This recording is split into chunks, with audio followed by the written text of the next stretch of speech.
Hello, Ryan here, aka Mac, and welcome.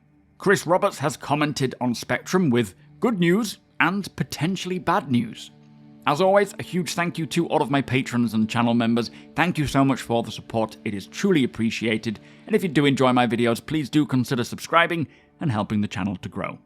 So recently, Chris Roberts responded to a post on Spectrum which proposed quite a few quality of life suggestions.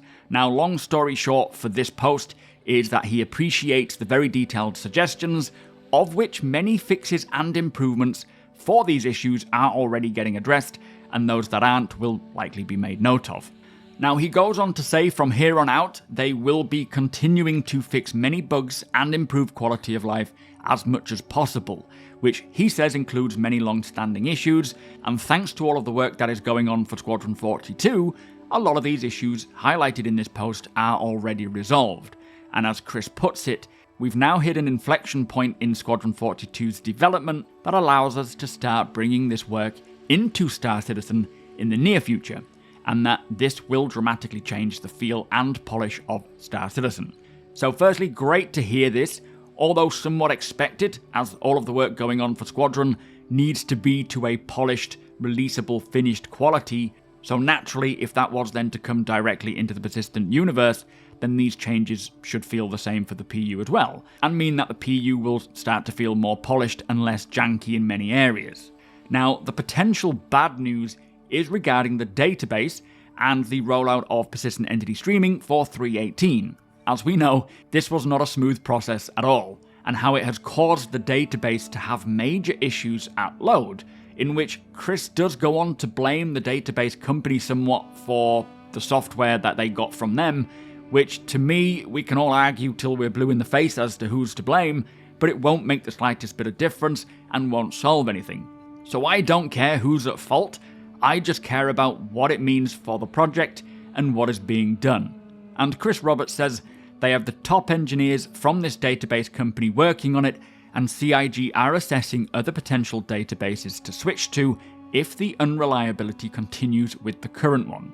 Going on to say that one way or another, they intend to have this issue solved in the very near term, getting the game stable again. So that is good to hear that they are working on a resolve and a solution, but of course this means we are unsure as to what the implications will be on Star Citizen and getting server meshing out the door.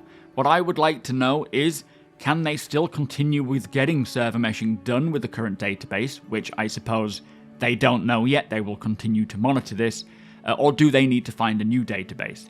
And if so, how long would the switch take? Would it be quick? And if a new one is needed, can this be done post-server meshing in Pyro, or will it need to be done before releasing server meshing? Now, I suppose the best case scenario is that the database scales fine and there are no more issues from here on out with the database, and CIG can continue to work on getting server meshing out the door, but we don't know. Now, this, I would think, will have knock-on effects for getting things like the replication layer separated and then server meshing into testing. So as I mentioned in a previous video, it is certainly a possibility that server meshing for the Evocati on the PTU is unlikely this year, unless they can test specific elements individually, which I don't know if that's possible, but hopefully this issue will not hold it up too much, and server meshing and the Pyro system can come in the first half of next year. Now, we will most definitely get an update on all of this at this year's CitizenCon, so we will likely just have to wait until then to get these questions answered, but personally, I don't give a crap who's to blame. I just hope it can all get smoothed out so that Star Citizen can continue to progress.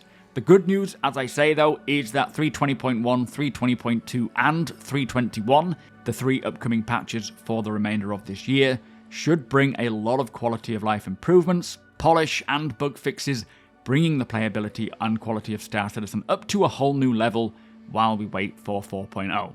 But that is the long and short of the latest news regarding Star Citizen. Hopefully it is good news at CitizenCon, and if they can address it before CitizenCon, then that would be even better. But with that said, if you do appreciate my videos, please do consider subscribing and helping the channel to grow. Also, come and hang out over at twitch.tv/supermacbrother. You are all more than welcome over there. The link is in the description.